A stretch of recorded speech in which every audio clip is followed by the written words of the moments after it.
नमस्कार। Story bot में आपका हार्दिक स्वागत है।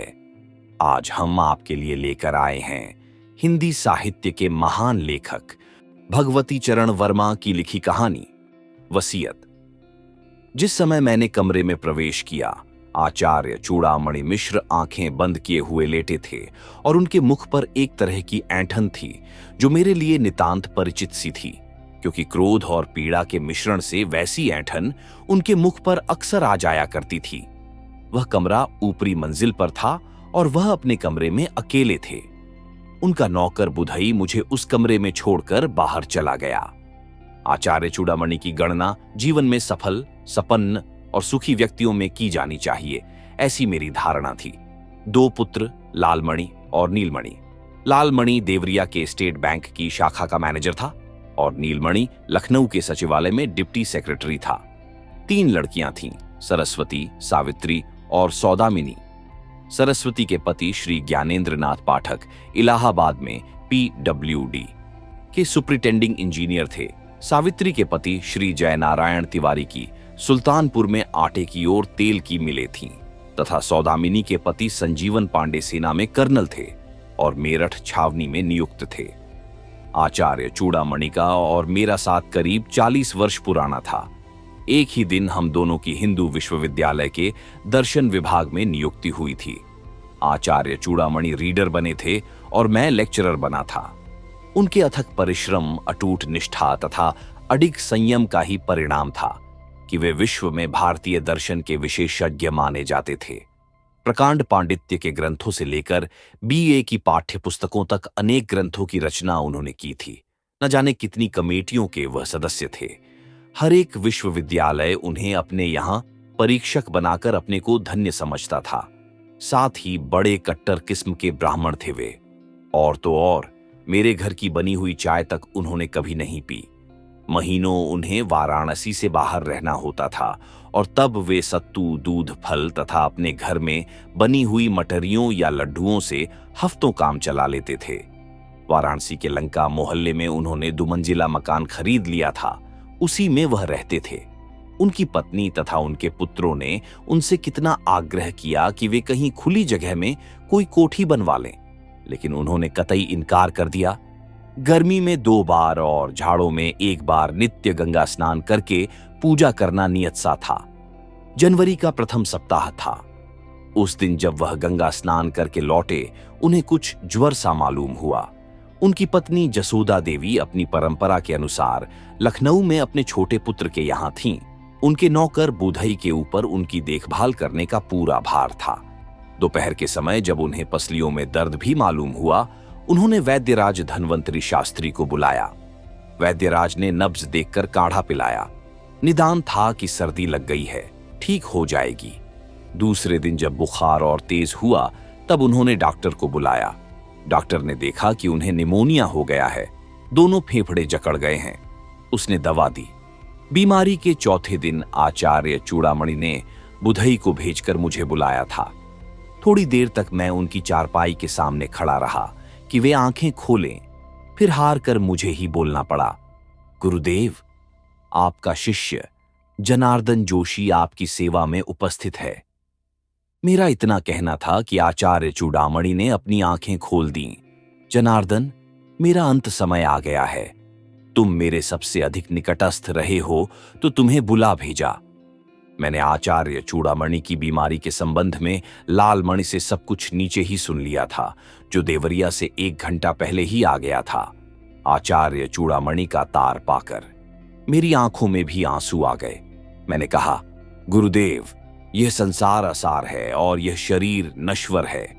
कमजोर आवाज में आचार्य ने कहा, हाँ जनार्दन, यही पढ़ा है, लेकिन अभी मेरी अवस्था ही क्या है, कुल मिलाकर 75 वर्ष। सोच रहा था सन्यासाश्रम का भी कुछ रस लूं, लेकिन लगता है मृत्यु सिर पर आ गई है। मृत्यु से बड़ा भय लगता है। और जैसे वे बेहद थके हों, उन्होंने आंखें मूंद लीं। मैंने उन्हें धीरज बंधाया। दिल छोटा मत कीजिए गुरुदेव, बताइए मेरे लिए क्या आदेश है। आचार्य चूड़ामणि ने फिर आंखें खोली। अरे हाँ, मेरे तकिए के नीचे कुछ कागज रखे हैं, उसमें मेरी वसीयत है। कल इसकी रजिस्ट्री यहीं घर पर करा चुका हूं। एक प्रति न्यायालय में है, दूसरी यह है, तो इसे निकाल लो। एकमात्र तुम मेरे सबसे अधिक निकटस्थ हो और इस दुनिया में एकमात्र तुम पर मेरा विश्वास रहा है। मैंने उन सबों को कल ही तार करवा दिया है जिन्हें मेरे क्रियाकर्म में सम्मिलित होना है और मेरी वसीयत के अनुसार कुछ मिलना है। इस वसीयत के कार्यान्वयन के लिए मैंने तुम्हें नियुक्त किया है, तो यह वसीयत मैं तुम्हें सौंपता हूं। मेरा प्रणांत होते ही यह वसीयत लागू हो जाएगी। गुरुदेव की असीम कृपा रही है मेरे ऊपर। यह कहकर मैंने आचार्य के तकिए के नीचे से कागजों का पुलिंदा निकाला। इधर मैंने उन कागजों को उलटना आरंभ किया, उधर आचार्य चूड़ामणि की आंखें उलटने लगीं। मैंने तत्काल बुधई और लालमणि को बुलाकर आचार्य को भूमि पर उतारा। इधर मैंने उनके मुख में गंगा जल डाला, उधर आचार्य के प्राण महायात्रा पर निकल पड़े। बुधई को उनके कमरे में छोड़कर मैं लालमणि के साथ नीचे वाले बड़े हाल में आया। कागज का पुलिंदा मेरे हाथ में था। लालमणि ने पूछा, यह कैसे कागज हैं जोशी जी? यह तुम्हारे पिता की वसीयत है और तुम्हारे पिता के कथनानुसार इसी समय से लागू हो जाती है, तो इसे पढ़ना आवश्यक है। हाँ, बुधई ने बताया था कि सब रजिस्ट्रार साहब को पिताजी ने बुलाया था, लालमणि बोला। एक छोटी सी भूमिका अपने संबंध में, फिर वसीयत में कार्यान्वयन के अनुच्छेद आरंभ हो गए थे। पहला अनुच्छेद इस प्रकार था, मैं चूड़ामणि मिश्र आदेश देता हूं कि मेरा अंत्येष्टि संस्कार सनातन धर्म की प्रथा से हो और अपने अंत्येष्टि संस्कार के लिए मैंने 50,000 की रकम अपनी आलमारी में अलग निकाल रखी है, जो क्रियाकर्म का व्यय काटकर मेरा अंत्येष्टि संस्कार करने वाले को मिलेगी। मुझे खेद के साथ कहना पड़ता है कि मेरे दोनों पुत्र अधर्मी और नास्तिक हैं। वैसे मेरा अंत्येष्टि संस्कार करने का उत्तरदायित्व मेरे ज्येष्ठ पुत्र लालमणि पर है, लेकिन मेरा आदेश है कि मेरा अंत्येष्टि संस्कार वही कर सकता है जो यज्ञोपवीत धारण किए हो और जिसके सिर पर शिखा हो। यदि मेरे ज्येष्ठ पुत्र में यह शर्त नहीं होती तो नीचे लिखी नामों की तालिका के अनुसार प्राथमिकता के क्रम से यज्ञोपवीत और शिखा धारण करने वाला ही मेरा अंत्येष्टि संस्कार कर सकेगा। मैं पढ़ते पढ़ते रुक गया।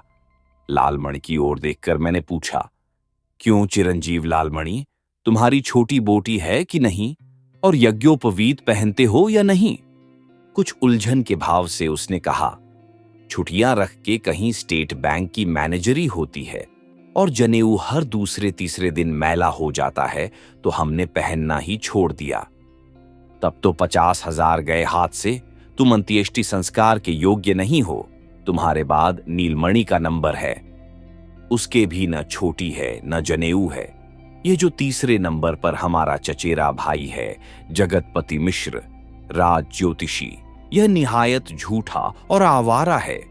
ग्राहकों को फंसाने के लिए इसकी एक बलिष्ठ की छोटी लहराती है और झूठी कस्में खाने के लिए मोटा सा जनेऊ पहने हैं। जगतपति मुझसे भी एक बार 5 रुपए ऐंठ ले गया था, तो मैंने कुछ सोचकर कहा, लालमणि, हमारी सलाह मानो तो तुम किसी नाई की दुकान पर तत्काल मशीन से अपने बाल छंटा लो, तो 1/4 या आधी इंच की छोटी निकल ही आएगी, और वहां से लौटते हुए एक जनेऊ भी लेते आना। मेरी बात सुनते ही लालमणि तीर की तरह बाहर निकला। लालमणि के जाने के बाद मैंने वसीयत का दूसरा अनुच्छेद पढ़ा।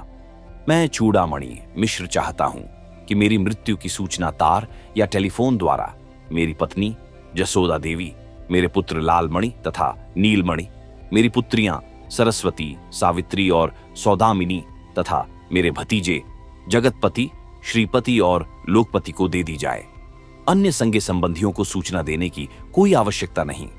इन समस्त कुटुंब वालों की प्रतीक्षा 12 घंटे से लेकर 24 घंटे तक की जाए। इसके बाद मणिकर्णिका घाट पर मेरे शरीर का दाह संस्कार हो। मेरे 10वें के दिन समस्त संगे संबंधियों की उपस्थिति में मेरी वसीयत का शेषांश पढ़ा जाए। अब मुझे आचार्य चूड़ामणि मिश्र की वसीयत में दिलचस्पी आने लगी थी, लेकिन आचार्य की आज्ञा मुझे शिरोधार्य करनी थी, इसलिए वसीयत को तहकर मैंने अपनी जेब के हवाले किया। आचार्य प्रवर का भौतिक शरीर अगले 24 घंटों में बिगड़ने न पाए, मुझे इस बात की चिंता थी।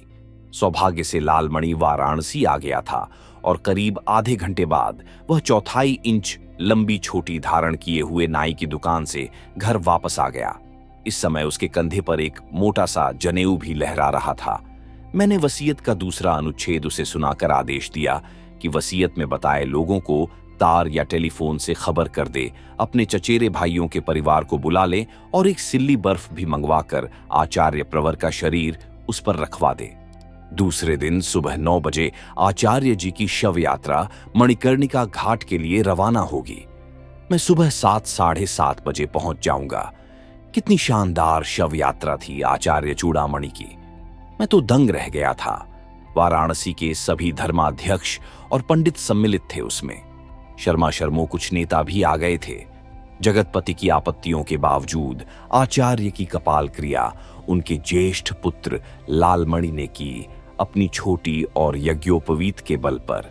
10वें के दिन जब घर शुद्ध हो गया, मैं आचार्य की वसीयत लेकर उनके घर पहुंचा।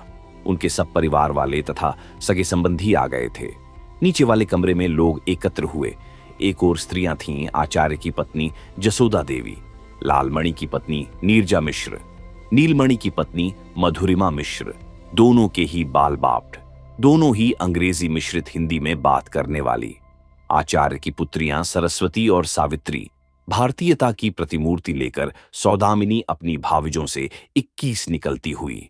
दूसरी ओर पुरुष थे, आचार्य के पुत्र लालमणि और नीलमणि, आचार्य के दामाद ज्ञानेंद्रनाथ पाठक, जयनारायण तिवारी तथा संजीवन पांडे, आचार्य के भतीजे जगतपति मिश्र, श्रीपति मिश्र और लोकपति मिश्र। बुधई सब लोगों के पान पानी की व्यवस्था कर रहा था। मैं उस समय तक अत्यधिक गंभीर था। आचार्य चूड़ामणि के आदेश का पालन करते हुए मैंने उनकी वसीयत का शेषांश अपने घर पर नहीं पढ़ा था, यद्यपि उसे पढ़ने की इच्छा बहुत हुई थी। मैंने वसीयत पढ़ना आरंभ किया। 2 अनुच्छेदों में लोगों को कोई दिलचस्पी नहीं थी, वह तो सब हो चुका था। अब मैं तीसरे अनुच्छेद पर आया, जो इस प्रकार था। मैं चूड़ामणि मिश्र आदेश देता हूं कि मेरा दाह संस्कार करने वाले व्यक्ति की पत्नी सूतक हट जाने के बाद 6 महीने तक नित्य प्रति सुबह स्नान करके 11 ब्राह्मणों की रसोई अपने हाथ से बनाकर उन्हें भोजन कराएगी। उसी समय लालमणि की पत्नी नीरजा मिश्र ने तमक कर कहा, जाड़े में सुबह स्नान करके 11 ब्राह्मणों की रसोई बनावे मेरी बला। बूढ़े की सनक पर मैं अपनी जान नहीं दे सकती। मैंने नीरजा मिश्र की बात अनसुनी करते हुए तीसरे अनुच्छेद का शेषांश पढ़ा। यदि वह स्त्री इससे इनकार करती है तो क्रमानुसार यह काम मैं दूसरी वधू और इसके बाद अपनी 3 लड़कियों के हाथ में सौंपता हूं। इसके लिए उस स्त्री के लिए 25,000 रुपए की रकम निश्चित करता हूं। एकाएक मुझे मधुरिमा मिश्र की भारी और मोटी आवाज सुनाई दी। पिताजी का आदेश वेद वाक्य है मेरे लिए। जीजी नहीं करती हैं तो न करें, मैं उनकी इच्छा की पूर्ति करूंगी। नीरजा एकाएक तड़प उठी। बड़ी इच्छा की पूर्ति करने वाली होती हो। जिंदगी में कभी रसोई बनाई है या अब बनाओगी? लखनऊ में बैरों से खाना बनवा कर खाती हो। मैं तो अक्सर अपने घर में रसोई खुद ही बना लिया करती हूं। जहां 6-7 आदमियों की रसोई बनाती हूं, वहां 11 आदमियों की रसोई बना लिया करूंगी। कुल 6 महीने की तो बात है। और नीरजा ने मुझसे पूछा, यह तो नहीं लिखा है कि गर्म पानी से स्नान न किया जाए? मुझे कहना पड़ा, यह शर्त लगाना वह भूल गए। नीरजा ने ताली बजाते हुए कहा, तो फिर मुझे यह स्वीकार है, अब आगे पढ़िए। मधुरिमा मिश्र अपनी जेठानी को कोई कड़ा उत्तर देना चाहती थी कि नीलमणि बोल उठा, ठीक है, यह अधिकार भाभी जी का है। वैसे भाभी जी का मधुरिमा पर आक्षेप अनुचित है। मधुरिमा ने 50-50 आदमियों का भोजन अकेले अपने हाथ से बनाया है। भाभी जी को अपने शब्द वापस लेने चाहिए। मैं अपने शब्द किसी हालत में वापस नहीं ले सकती, नीरजा ने चीख कर कहा। लेकिन वाह रे लालमणि, उसने उठकर कहा, मैं नीरजा के शब्द वापस लेता हूं, अब आप आगे पढ़िए। बात और आगे न बढ़े, मैंने वसीयत पढ़ना आरंभ किया। अनुच्छेद 4 इस प्रकार है, मैं चूड़ामणि मिश्र अपनी पत्नी जसोदा देवी से जीवन भर परेशान रहा। अत्यंत आलसी, छटोरी और लापरवाह स्त्री है यह। मैंने तो दाल भात और सत्तू खाकर जीवन बिता दिया, लेकिन यह हरामजादी मुझसे छिपाकर प्राय नित्य ही रबड़ी, मलाई और मिठाई खाती है। तभी जसोदा देवी ने चिल्लाकर कहा, हाय राम, ये सब लिखा है इस बुढ़वे ने। ऐसे खबोस आदमी के पल्ले मैं पड़ गई। इसे नरक में जगह न मिलेगी। घर वालों को सताकर जमा जता इकट्ठी करता रहा, नाश हो इसका। इसी समय लालमणि और नीलमणि ने एक साथ अपनी माता को डांटा, अम्मा, पिताजी को गाली मत दो। हाँ जोशी जी, आप आगे पढ़िए। मैंने चौथे अनुच्छेद का शेषांश पढ़ा।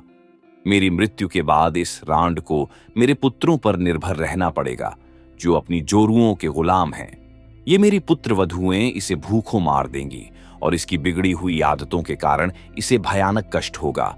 इसीलिए मैं जसोदा के नाम 2 लाख रुपया छोड़ता हूं, जिसके ब्याज पर यह मजे में जिंदा रह सकती है।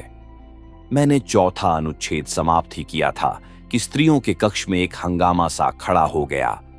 जसोदा देवी हाय लालमन के पिता कहकर धड़ाम से जमीन पर लेट गईं और अन्य स्त्रियों ने उन्हें घेर लिया। 10 सेकंड बाद ही उन्होंने रोना प्रारंभ कर दिया। तुम तो स्वर्ग चले गए, लालमन के पिता हमें इस नरक में छोड़ गए। हमें क्षमा करो, जो हमारे अनजाने में हमसे अपराध हो गया है।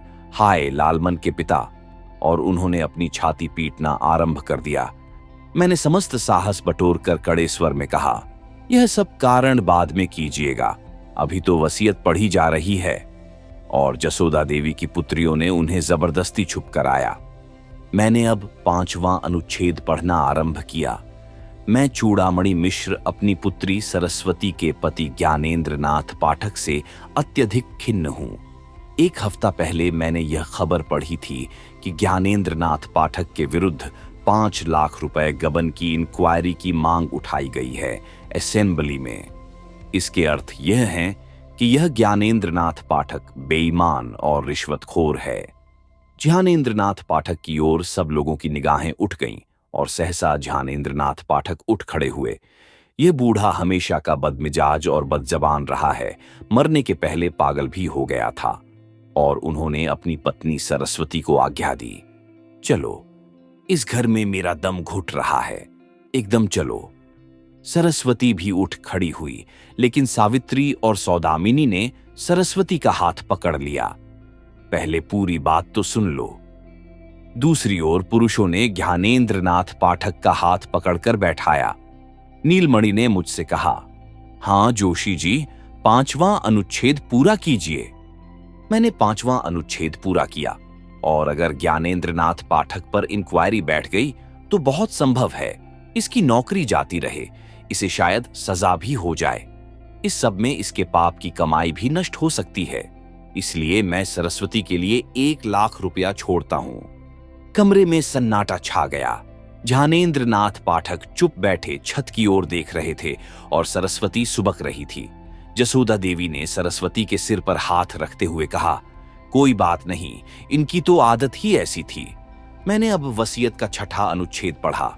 मैं चूड़ामणि मिश्र अपनी दूसरी लड़की सावित्री से हमेशा संतुष्ट रहा हूं। अत्यंत सुशील और विनम्र रही है यह। भगवान की भी इस पर कृपा है। इसके पति जय नारायण तिवारी का ऊंचा कारोबार है, आटे की मिल, तेल की मिल, और अब वह शक्कर की मिल भी खोल रहा है। सावित्री और जय नारायण को मेरे शत शत आशीर्वाद। और मैं चुप हो गया।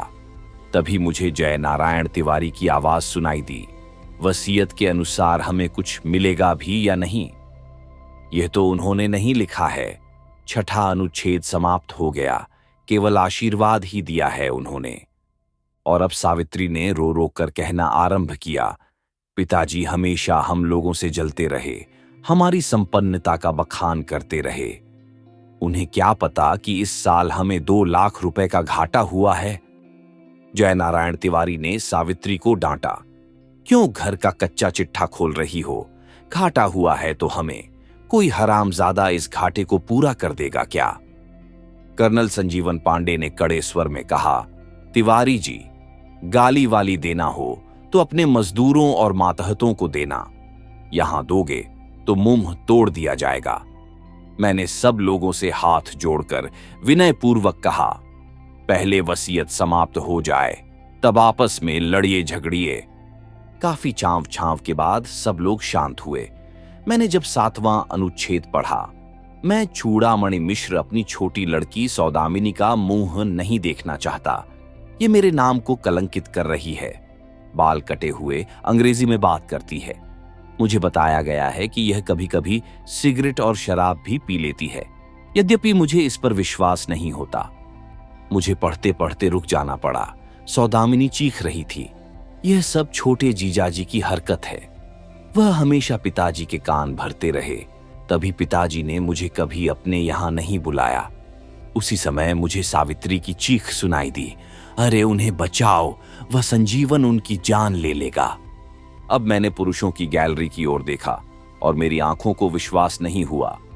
कर्नल संजीवन पांडे जयनारायण तिवारी का गला पकड़े थे और कह रहे थे, क्यों बे सुअर के बच्चे, हमारे यहां आकर स्कॉच विस्की मांगता है और पीछे चुगली करता है। और जयनारायण तिवारी गो गो की आवाज कर रहे थे। ज्ञानेंद्र नाथ पाठक और नीलमणि ने बड़ी मुश्किल से जयनारायण तिवारी को संजीवन पांडे के पंजे से छुड़ाया। मैंने कहा, आप लोगों को इस पवित्र अवसर पर इस तरह लड़ना झगड़ना शोभा नहीं देता। इससे आचार्य की दिवंगत आत्मा को क्लेश होगा। पहले मैं पूरी वसीयत पढ़ लूं, तब आप आपस में एक दूसरे से निबटिएगा। अभी 7वां अनुच्छेद समाप्त नहीं हुआ है। सब लोग शांत हो गए। मैंने पढ़ना आरंभ किया, लेकिन इस समय मुझे लगता है मुझसे सौदामिनी के प्रति अन्याय हो गया है। एक पतिव्रता स्त्री को जो करना चाहिए वही सब वह कर रही है, और मैं संजीवन पांडे को भी दोष नहीं दे सकता। फौज में बड़ा अफसर है, चीन की फौज से लड़ा, पाकिस्तान की फौज से लड़ा और सौभाग्य से जीवित बचा हुआ है। लेकिन मृत्यु की छाया उसके सिर पर मंडराती ही रहती है, और इसलिए वह खुलकर मांस मदिरा का सेवन करता है, खुले हाथ खर्च करता है। पास में पैसा नहीं। अगर वह मर जाएगा तो सौदामिनी और उसके बच्चों को भीख मांगने की नौबत आएगी। इसीलिए मैं 1.5 लाख रुपयों की व्यवस्था करता हूं, जिसका ब्याज 8% की दर से 12,000 रुपए प्रतिवर्ष, यानी 1,000 रुपया महीना होगा। एकाएक सौदामिनी किलक उठी। धन्य हो पिताजी, तुम निश्चय स्वर्ग में जाओगे। और मैंने देखा कि संजीवन पांडे ने उठकर जयनारायण तिवारी को गले से लगाया। भाई साहब, मुझे क्षमा कीजिएगा, आपकी ही वजह से उस खबीस बूढ़े से 1.5 लाख रुपए की रकम हाथ लगी। मैंने संजीवन पांडे को डांटा, तुमको शर्म नहीं आती जो अपने पिता तुल्य पूज्य आचार्य को खबीस बूढ़ा कह रहे हो? अच्छा, मैं 8वां अनुच्छेद पढ़ता हूं।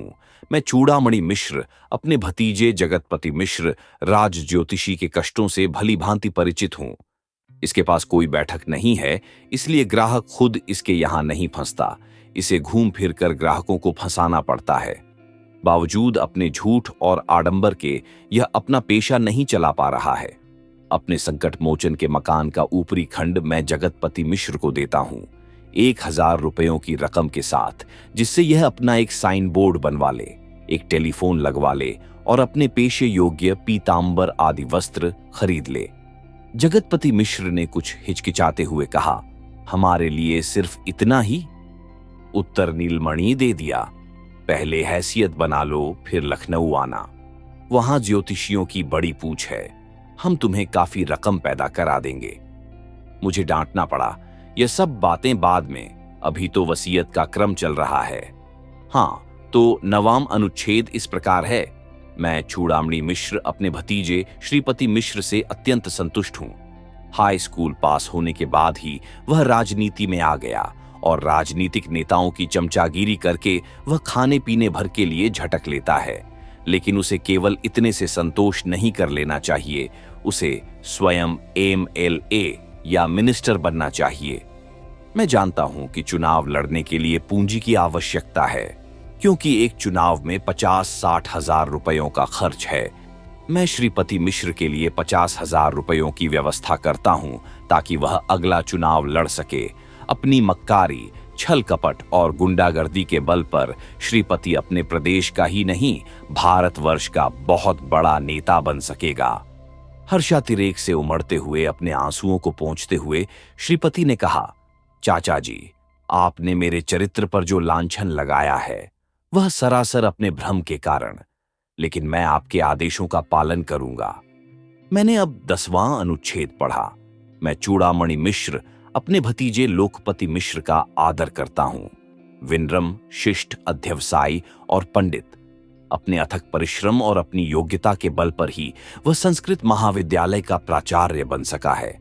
मैं अपनी समस्त पुस्तकें उसे देता हूं, जिसकी जिल्दें बनवाकर वह मेरे मकान के नीचे वाले खंड में एक अच्छा सा पुस्तकालय स्थापित कर दे। इसी मकान में वह आकर रहे भी और जसोदा भी देखभाल करे।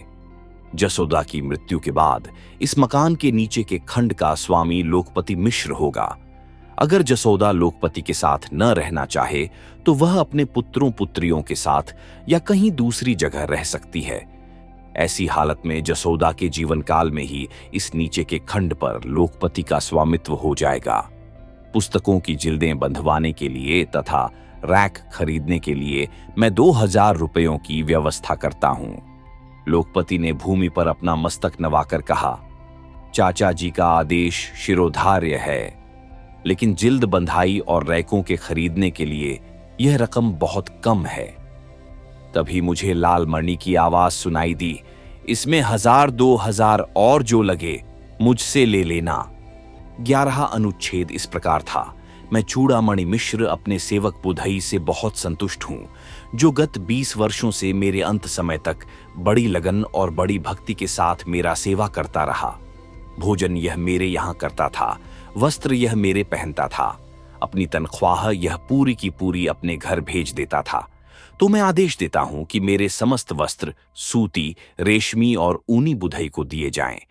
भंडार घर में जितना भी अनाज, घी, चीनी है वह सब भी बुधई को दे दिया जाए और मेरी ओर से 100 रुपए देकर इसे भी विदा कर दिया जाए।